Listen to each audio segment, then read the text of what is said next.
मदबन्धं परं ब्रह्म नराकृति सौन्दर्यसार सर्वस्वं वन्दे नन्दात्मजं महत् प्रपन्नपारिजाताय तोत्रवेत्रैकपाणये ज्ञानमुद्राय कृष्णाय गीतामृतद्वे नमः। वसुदेवसुतं देवं कंसचाणूरमर्दनं देवकी परमानन्दं कृष्णं वन्दे जगद्गुरुं। वंशीविभूषितकरान्नवनीरदाभात् पीताम्बरादरुणबिम्बफलाधरोष्ठात् पूर्णेन्दुसुन्दरमुखादरविन्दनेत्रात् कृष्णात् परं किमपि तत्त्वमहं न जाने। भक्त भक्ति भगवंत गुरु चतुर्नाम बपु एक, इनके पद वंदन किए ना संवेग न अनेक। राम राम राम राम राम राम राम। भगवान के पावन श्री चरणों में सादर प्रणाम। श्री नृसिंह भगवान को, श्री गोपीनाथ जी महाराज को, श्री शंकर भगवान को, बालाजी को, सबको मनाते हुए श्री वृंदावन बिहारी, बांके बिहारी, राधा वल्लभ, राधा रमण, श्याम सुंदर, मदन मोहन, गोपीनाथ गोविंद देव, श्री बिहारी गोरेलाल लाडले प्रभु के चरणों में बार बार सादर प्रणाम। श्रीमद् भागवत जी को सादर नमन। श्री वेद व्यास सुखदेव परीक्षित जी महाराज को प्रणाम। हृदयाराध्य प्रातः स्मरणीय परम पूज्य परम वंदनीय परम श्रद्धेय गीता के साक्षात मूर्तिमान स्वरूप त्याग वैराग्य प्रेम की परावधि श्री स्वामी जी महाराज के चरणों में बार बार सादर प्रणाम। आप सबको जय श्री राधे, जय श्री कृष्ण, नारायण नारायण नारायण। कल हम श्रवण कर रहे थे भगवान का पावन चरित्र। प्रभु ने अपने भक्तों की रक्षा की। इंद्र का गर्व खरो करके भगवान ने गोवर्धन पर्वत को अपने बाएं हाथ के सबसे छोटी वाली अंगुली पे धारण कर लिया। 7 दिन तक 7 कोस के गिरिराज को 7 वर्ष की अवस्था में श्याम सुंदर ने धारण करके अलौकिक विलक्षण चरित्र दिखाया।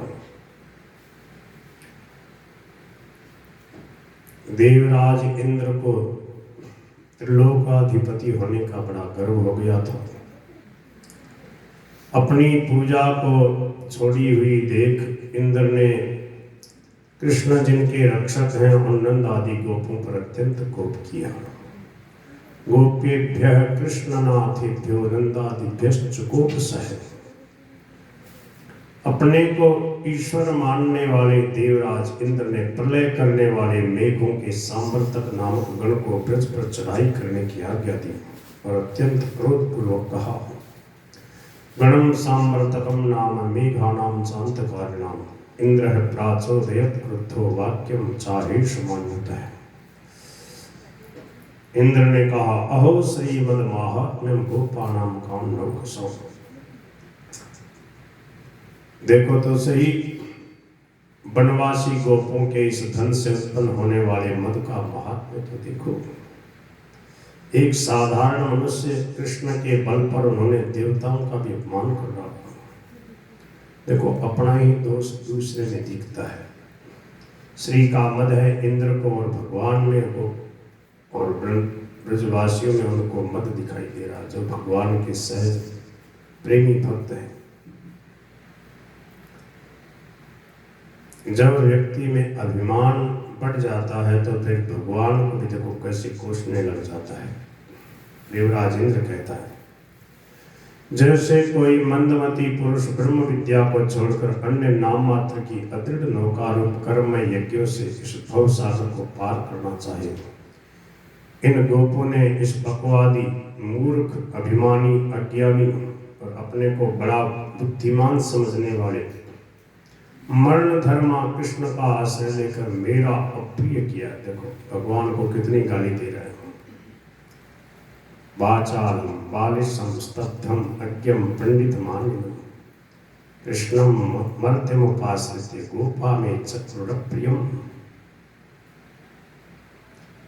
सो इन धनोन्मत्त और कृष्ण के द्वारा अभिमान बढ़ाए हुए ग्वालों का ऐश्वर्य मत धूल में मिला दो और उनके पशुओं का संहार कर डालो। बादलों का जो अधिपति सांवर्तक जो था मेघ, उसको कहा कि जाओ और ब्रज को डुबो दो, बहा दो, संहार कर डालो। धुनुत श्रीमदस्तंभम पशुन नयत संक्षयम। और तुम्हारे पीछे मैं भी नंद के ब्रज का नाश करने के लिए महापराक्रमी मर्दगणों को साथ ले ऐरावत हाथी पर चढ़ कर आता हूं। श्री सुखदेव भगवान कहते हैं, परीक्षित, इंद्र की ऐसी आज्ञा पाकर के वे मेघगण बंधन मुक्त हो मूसलाधार जल की वर्षा करके नंद के ब्रज को पीड़ित करने लगे। बादलों की बिजली की चमक और बादलों की कड़क के साथ प्रचंड पवन से प्रेरित होकर वे ओलों की वर्षा करने लगे। मेघों के निरंतर खंभे के समान मोटी धाराएं बरसाने से पृथ्वी जलमग्न हो गई और उसका ऊंचा नीचापन दिखना बंद हो गया। कहाँ खड्डा है, कहाँ समतल है, चलना फिरना मुश्किल हो गया।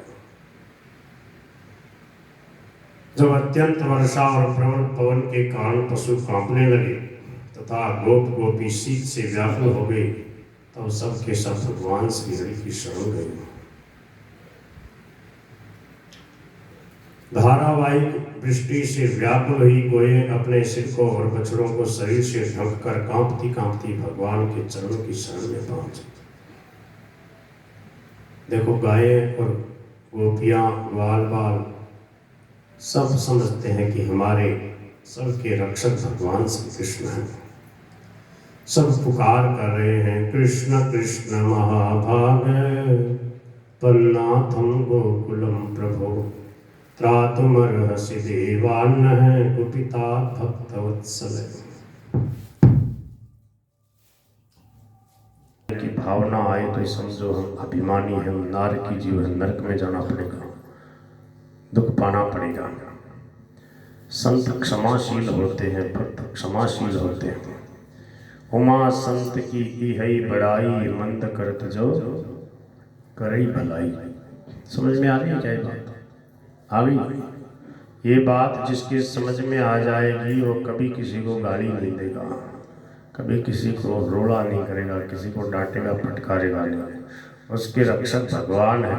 सबसे पहले जब ये बात का विश्वास होगा तब आगे वाली बात सदेगी, नहीं तो तुरंत रोड़ा करने लग जाएगा, दूसरे को बुरा समझेगा और बुरा समझ करके उसके साथ बुरा बर्ताव करने लग गया तो फिर वो भी उसी के डोल का हो गया।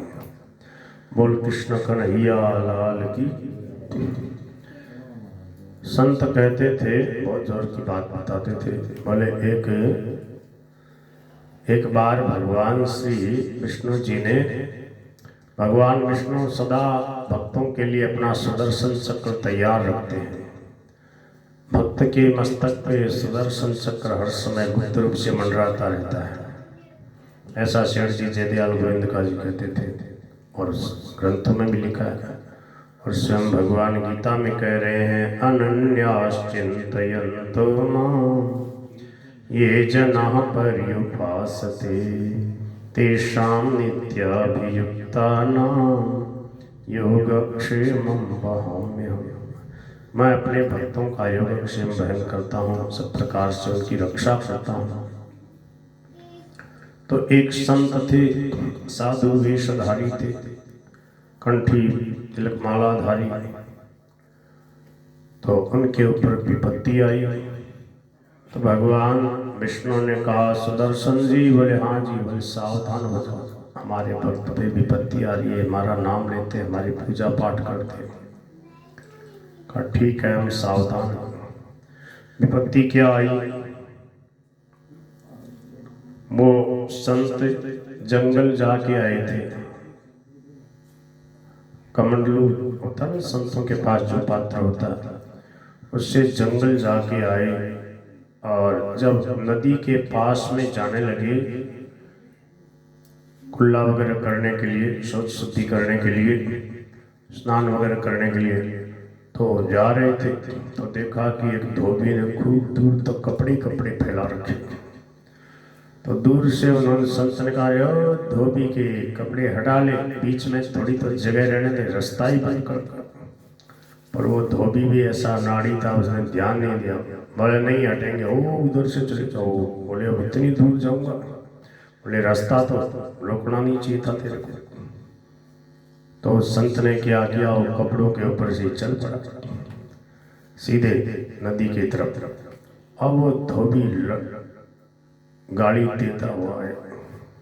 तो संत जो थे उन्होंने कुछ बोला नहीं, चलते गए।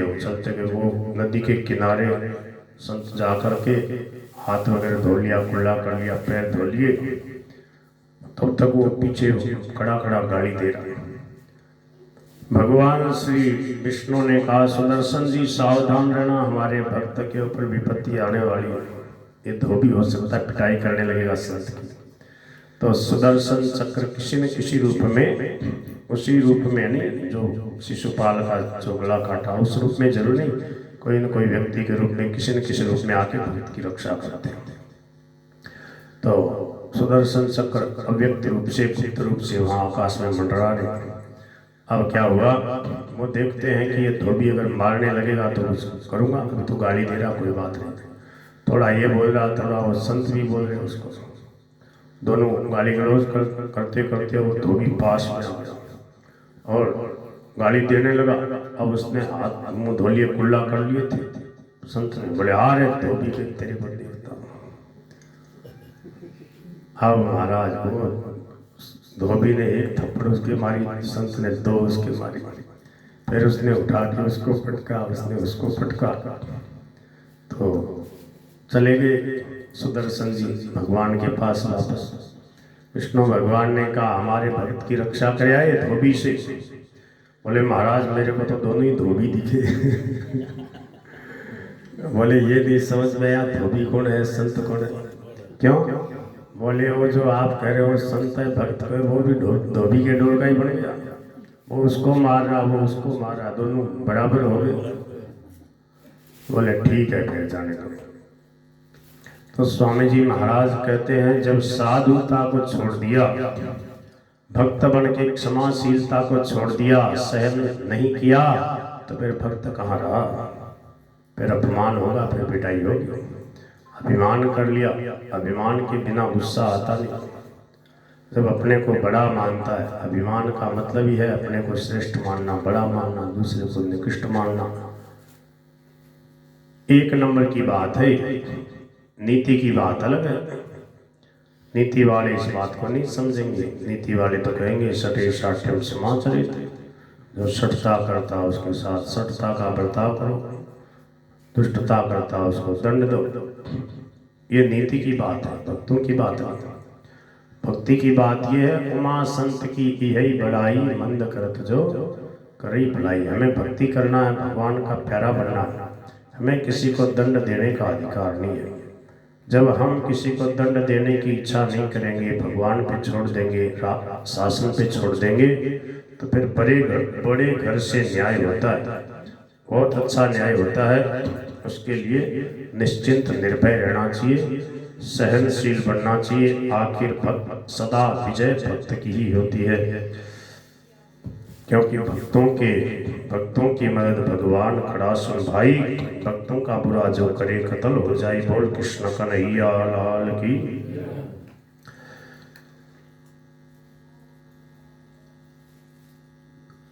हमारे द्वारा अपना यज्ञ भंग हुआ देख इंद्र ही ब्रज का नाश करने के लिए बिना वर्षा काल के प्रचंड वायु और कुलों के शीत घोर वर्षा कर रहा। भगवान श्री कृष्ण ने समझ लिया, अच्छा मैं अपनी योग माया से इसका पूरी प्रकार परिशोध करूंगा। मूर्तावस्थ अपने को लोकपाल मानने वाले इन इंद्र आदि का ऐश्वर्य मद में आज चूर्ण कर दूंगा।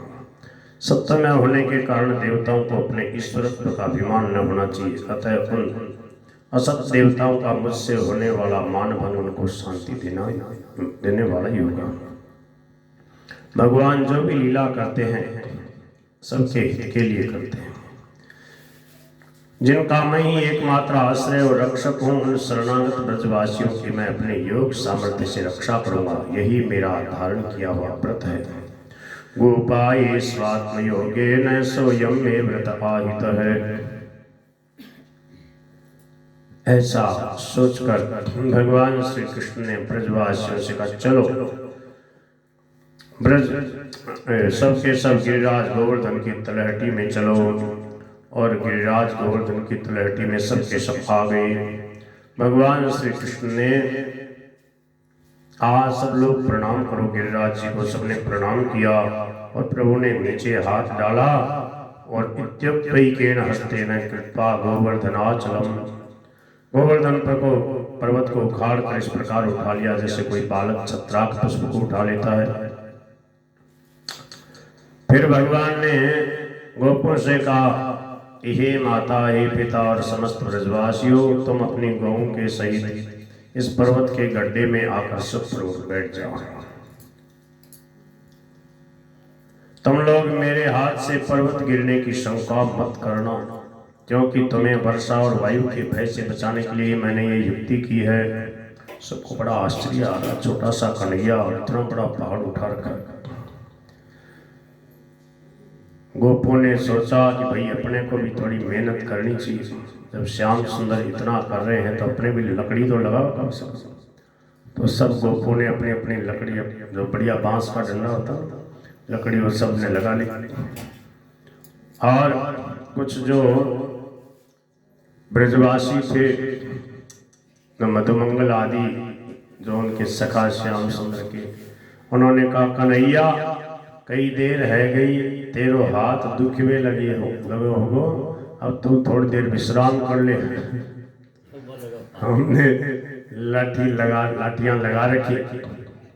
भगवान श्याम सुंदर बोले भैया, मैं ही ये मंत्र जानता हूँ। ये गिरिराज बाबा मेरी ही उंगली के ऊपर अधर है, तुम्हारी लाठी काम नहीं देगी।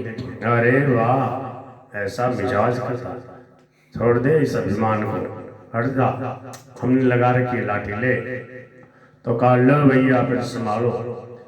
जैसे ही भगवान ने थोड़ी उंगली नीचे करी, सोई वो पहाड़ एकदम नीचे आने लगा, सब की सब लाठियां टूट गई।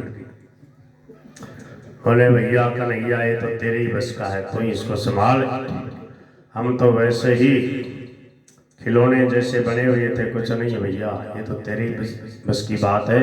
नारायण भगवान तेरे ऊपर सबसे ज्यादा प्रसन्न है। भगवान भूख प्यास की बाधा और विश्राम की अपेक्षा से रहित रहकर उन ब्रजवासियों के देखते देखते 7 दिन तक पर्वत को उठाए रहे। इतने समय तक वे तनिक भी इधर उधर न हुए। कृष्णचंद्र की ऐसी योग शक्ति को सुनकर इंद्र को बड़ा विस्मय हुआ। उसका संकल्प नष्ट हो गया और वह मद से मोक्षकासा होकर अपने मेघों को वर्षा करने से रोकने लगा।